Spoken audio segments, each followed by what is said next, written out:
Saudara Presiden Prabowo Subianto sudah menaikkan keputusan Presiden yang menunjuk Kuntadi sebagai Jaksa Agung Muda Tindak Pidana Khusus atau Jampitsus menggantikan Febri Adriansyah. Menteri Sekretaris Negara Prasetyo Hadi mengatakan alasan penunjukan Kuntadi berdasarkan usulan dari Jaksa Agung Sanitiar Burhanuddin. Kuntadi selama ini dikenal sebagai jaksa karir yang pernah menangani korupsi tata niaga timah dan pengadaan infrastruktur BTS Kominfo. Sebelum ditunjuk menjadi Jampitsus, Kuntadi menjabat sebagai Kepala Badan Pemulihan Aset Kejaksaan Agung sejak 20 November 2025.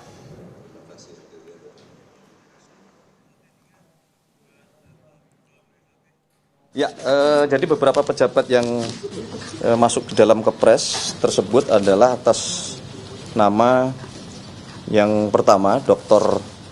Asep Nana Mulyana, SH.M.Hum, selaku Wakil Jaksa Agung. Kemudian Dr. Leonard Eben Ezer Simanjuntak, SH.M.H, selaku Jaksa Agung Muda Tindak Pidana Umum. Kemudian Dr. Kuntadi, SH.M.H, selaku Jaksa Agung Muda Tindak Pidana Khusus. Sementara itu, Saudara, tim penyidik Kejaksaan Agung ini menerbitkan surat perintah penyidikan baru untuk menangani dugaan tindak pidana pencucian uang yang menyeret mantan Jaksa Agung Muda Tindak Pidana Khusus atau Jampitsus Febri Adriansyah. Penyidik Kejagung akan memeriksa ex-Jampitsus Febri sebagai saksi untuk dugaan kasus tindak pidana pencucian uang. Pemeriksaan akan dipantau oleh tim koordinasi dan supervisi Komisi Pemberantasan Korupsi, Komisi Kejaksaan RI, Korps Pemberantasan Tindak Pidana Korupsi Polri, serta Lembaga Perlindungan Saksi dan Korban.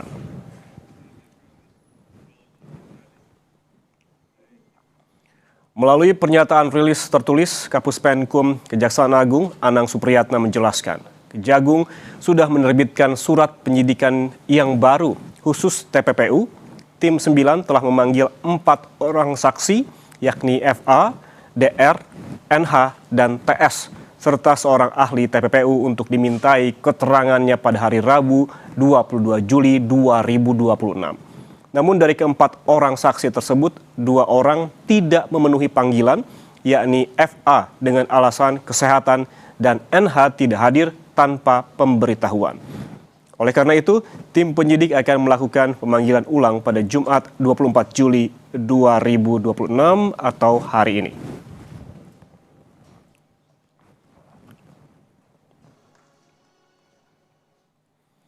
Dan untuk mengetahui informasi terkini, kita tanyakan langsung kepada jurnalis Kompas TV, Tifal Solesa, dan juru kamera Junaidi Saputra di Gedung Bundar Kejaksaan Agung Jakarta. Tifal, ini apakah sudah ada informasi terkait dengan adanya pelantikan Jampitsus baru hari ini, dan bagaimana juga pemeriksaan terhadap ex-Jampitsus, Tifal?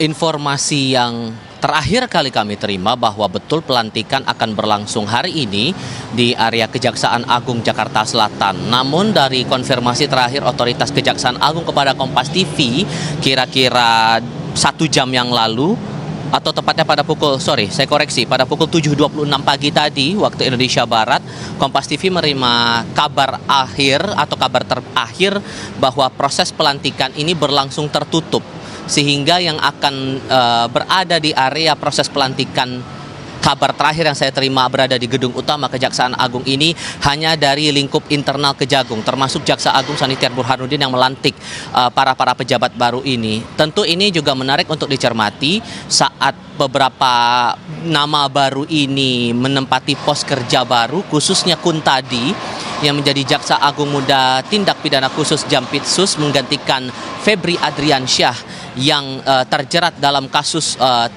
korupsi besar yang saat ini juga sudah dipegang oleh tim 9 di Gedung Bundar Jaksa Agung Muda Tindak Pidana Khusus Jakarta Selatan. Apakah ada alasan khusus yang membuat agenda pelantikan ini berlangsung secara tertutup?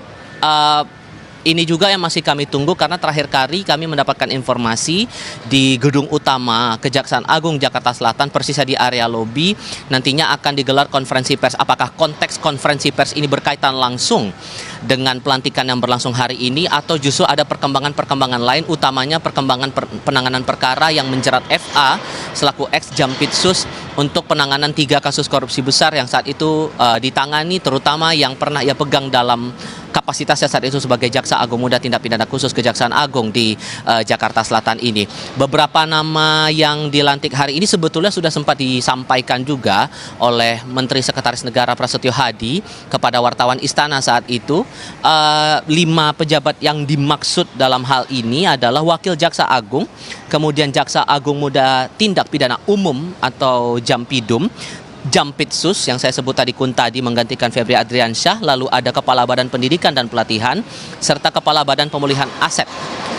Beberapa nama ini kalau saya rincikan dalam keterangan terakhir yang disampaikan oleh Prasetyo Hadi kemudian dilantik hari ini, kabarnya adalah Wakil Jaksa Agung Asep Nana Mulyana. Terakhir kali ia menjabat sebagai Jaksa Agung Muda Tindak Pidana Umum atau Jampidum pada tahun 2024 menggantikan Fadel Zumhana yang meninggal dunia pada Mei tahun 2024 lalu. Dalam rekam jejaknya sebetulnya sudah beberapa pos yang dia tempati, baik itu sebagai Kepala Kejaksaan Negeri maupun di level Kejaksaan Tinggi. Terakhir kali sebelum ia menjabat sebagai Jampidum atau Jaksa Agung Muda Tindak Pidana Umum, Asep Nana Mulyana ini menjabat sebagai Kepala Kejaksaan Tinggi Jawa Barat di tahun 2021 dan pernah menjadi Kepala Kajati Banten di tahun 2020. Kemudian Jaksa Agung Muda Tindak Pidana Umum, mengingat Asep Nana Mulyana ini naik menjadi Wakil Jaksa Agung, posisi Nana di Jampidum ini digantikan oleh Leonard Ebenezer Simanjuntak. Sebelumnya ia pernah menjabat sebagai Kepala Pusat Penerangan Hukum Kejaksaan Agung, kemudian mendapatkan pos tugas baru sebagai Kepala Kejaksaan Tinggi Banten, dan juga pernah bertugas di beberapa kejaksaan negeri, termasuk di Kejaksaan Tinggi Sulawesi Selatan di Sulsel. Itu untuk nama Jampidum. Nah, Kuntadi yang menjadi Jaksa Agung Muda Tindak Pidana Khusus ini menggantikan Febri Adriansyah. Sebelumnya di level Gedung Bundar ini, Kuntadi ini pernah berstatus sebagai Direktur Penyidikan Jampitsus dan pernah menangani beberapa kasus, terutama salah satunya juga pernah menarik perhatian publik saat itu adalah penanganan korupsi BTS di Kementerian Komunikasi dan Informatika atau Kemenkominfo yang menjerat mantan Menkominfo saat itu. Kemudian pernah pula menjabat sebelum akhirnya menjadi Jampitsus, ia mendapatkan tugas sebagai Kepala Badan Pemulihan Aset dan ikut terlibat dalam beberapa penanganan perkara soal penertiban kawasan hutan atau PKH yang kemudian ada Satgas khususnya di situ, Satgas PKH. Ia kemudian membantu untuk mengumpulkan beberapa data-data soal kerugian negara, potensi mana saja yang sudah bisa dikembalikan, dipulihkan asetnya, dan dalam beberapa kesempatan, terutama dalam era pemerintahan Presiden Prabowo Subianto ini, dalam berbagai konferensi pers atau beberapa agenda untuk penyerahan aset negara, Kuntadi juga hadir untuk menjadi perwakilan dari Badan Pemulihan Aset di bawah naungan Kejaksaan Agung Republik Indonesia. Pernah juga menjadi Kepala Kejaksaan Negeri Jakarta Pusat di tahun 2018. Ia dipromosikan pernah menjadi Asisten Umum Jaksa Agung. Itu untuk posisi Jampitsus. Nama lainnya adalah Harli Siregar. Harli ini pernah juga menjabat sebagai Kepala Pusat Penerangan Hukum Kejaksaan Agung sampai pada akhirnya tak lama setelah itu ia menjabat sebagai Kepala Kejaksaan Tinggi Sumatera Utara. Dan dalam berbagai catatan yang saya terima, ini diolah lagi dari beberapa sumber, ia pernah menjabat sebagai Inspektur 3 Jamwas Kejagung, Jamwas Jaksa Agung Muda Bidang Pengawasan, dan pernah juga menjadi Kepala Kejaksaan Tinggi di Provinsi Papua Barat. Nah, pengganti dari Kuntadi, karena Kuntadi berpindah tugas ke Gedung Bundar ini di Jampitsus, posisi Badan Pemulihan Aset dipegang saat ini oleh Patris Yusrian Jaya. Patris ini punya catatan sebagai Wakil Kepala Kejaksaan Tinggi DKI Jakarta, pernah jadi Wakajati Nusa Tenggara Barat, pernah pula menjadi Kepala Kejaksaan Tinggi Sulawesi Tenggara, dan sebelum akhirnya ia didapuk atau dilantik hari ini sebagai Kepala Badan Pemulihan Aset menggantikan Kuntadi, ia pernah berstatus sebagai Kepala Kejaksaan Tinggi DKI Jakarta. Itu gambaran dari beberapa nama, profil dari beberapa nama yang informasi terakhir yang kami pahami dilantik hari ini oleh Jaksa Agung Sanitiar Burhanuddin. Tapi yang juga menarik, sekali lagi yang menarik untuk dicermati, agenda pelantikan ini berlangsung secara tertutup. Hal apa yang membuat akhirnya agenda ini tertutup? Mengingat atensi publik juga masih tertuju pada Kejaksaan Agung, khususnya Jampitsus saat Kuntadi menggantikan posisi FA Febri Adriansyah karena terjerat kasus hukum yang sekarang ini ditangani oleh tim 9 di Gedung Bundar ini. Hal apa yang membuat akhirnya agenda ini tertutup dan komitmen apa yang mungkin bisa disampaikan oleh Kuntadi, atau ada arahan khususkah dari Jaksa Agung terhadap Kuntadi untuk menangani kasus-kasus yang cukup krusial, terutama dari penanganan kasus FA dan juga Don Rito, yang saat ini Don Rito baru yang masih menjalani proses penahanan setelah sempat ditahan di Mapolda Metro Jaya kemudian dialihkan di bawah naungan Kejaksaan Agung di Jakarta Selatan ini, Yan. Baik, Tifal, pertanyaan selanjutnya adalah terkait dengan rencana pemeriksaan terhadap FA dan juga NH begitu. Kemarin sudah ada pemeriksaan ataupun pemeriksaan terhadap 4 orang. Namun Kejaksaan Agung ini menjelaskan bahwa ada 2 orang yang tidak memenuhi panggilan, yakni FA dengan alasan kesehatan dan juga NH ini karena tidak hadir tanpa pemberitahuan. Apakah sudah dapat dipastikan bahwa hari ini pemeriksaan akan dilanjutkan dan sudah dapat dipastikan bahwa keduanya akan hadir ke Gedung Kejaksaan Agung, Tifal? Ragam upaya konfirmasi masih saya lakukan bersama dengan tim liputan kami lainnya yang juga sedang mengawal di Gedung Utama Kejaksaan Agung Jakarta Selatan. Setidaknya yang saya pahami terakhir kali ada 1 nama yang saya dapatkan informasinya menjadi tim penasihat hukum lain terhadap Febri Adriansyah untuk penanganan perkara ini. Saya sempat coba mengontak Muhammad Farizi namanya yang disebut menjadi penasihat hukum lain setelah Hotman Paris Hutapea ini menyatakan mengundurkan diri sebagai tim PH atau tim penasihat hukum untuk membela Febri Adriansyah dalam perkara yang ditangani langsung oleh tim 9 di Jampitsus Kejaksaan Agung ini. Namun sampai detik ini masih belum ada respons apapun, baik terutama dalam pesan singkat WhatsApp maupun telepon yang sempat saya upayakan juga.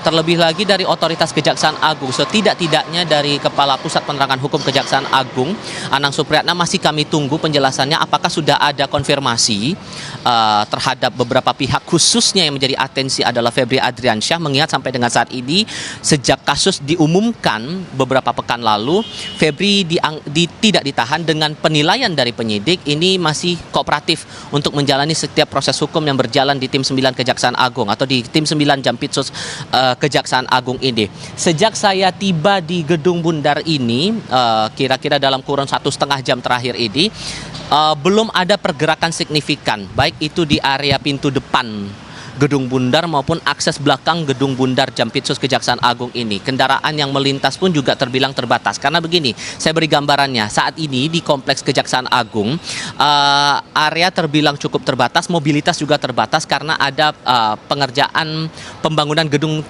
Pusat Penerangan Hukum Kejaksaan Agung juga. Sehingga akses yang terbatas ini berpeluang juga masalah mobilitas menuju ke Gedung Jampitsus ini. Akses yang berdekatan langsung dengan Gedung Jampitsus hanya diterapkan bagi mereka yang merupakan pejabat tingkat eselon 1 di Kejaksaan Agung di Jakarta Selatan ini. Jadi tidak bisa untuk umum. Nah, kita perlu ingat bahwa status Febri Adriansyah ini sudah tidak lagi menjabat sebagai Jampitsus, tidak lagi menjadi pejabat eselon 1 di lingkungan Kejaksaan Agung, sehingga potensinya akan berada ke jalur umum, jalur publik yang akan mengarah menuju ke Gedung Bundar ini. Sampai detik ini, saya dan tim liputan lainnya di kawasan Kejaksaan Agung ini belum melihat ada tanda-tanda signifikan dari kedatangan Febri Adriansyah menuju ke Gedung Bundar untuk menjalani pemeriksaan hari ini. Kenapa kemudian ini penting? Karena kemarin dalam rilis terakhir yang disampaikan oleh Kepala Pusat Penerangan Hukum Kejaksaan Agung yang terbit kemarin di tanggal 23 Mei 2026 lalu disebutkan bahwa Febri ini tidak bisa hadir dalam panggilan di tanggal 22 Juli lalu di hari Rabu dengan alasan kesehatan. Yang menarik untuk dicermati bagaimana kondisi FA saat ini, apakah memang masih memungkinkan untuk menjalani proses pemeriksaan atau ada peluang untuk kembali diundur. Dan dalam konteks ini apakah FA ini akan fokus diperiksa dalam satu perkara atau ada beberapa perkara? Karena begini yang terakhir kali kami pahami, tim 9 Kejaksaan Agung, khususnya di Jampitsus Kejaksaan Agung, sudah menerbitkan total 4 surat perintah dimulai penyidikan atau sprindik untuk perkara yang menjerat FA dan juga tersangka Don Rito. 3 sprindik ini sudah terbit lebih dulu, yaitu masalah korupsi batubara, kemudian Asabri, lalu juga ada kasus yang lainnya. Nah, yang terbaru dalam rilis terakhir yang disampaikan oleh Kapus Penkum, ada sprindik tentang dugaan pidana pencucian uang. Apakah keempat-empat ini yang akan digali langsung oleh penyidik tim 9 atau hanya salah satu di antaranya? Ini masih butuh konfirmasi lagi termasuk dinamika di gedung Jampitsus ini ya. Oke, baik. Pertanyaan besarnya, apakah pemeriksaan terhadap 2 orang lagi termasuk FA dan juga NH akan dilakukan hari ini atau kembali diundur? Nanti kita akan kembali menghubungi Anda, Tifa, untuk mengetahui informasi terbaru. Terima kasih jurnalis Kompas TV, Tifa Solesa, dan juga juru kamera Junaidi Saputra atas laporan langsungnya dari Gedung Bundar Kejaksaan Agung Jakarta. Selamat bertugas kembali.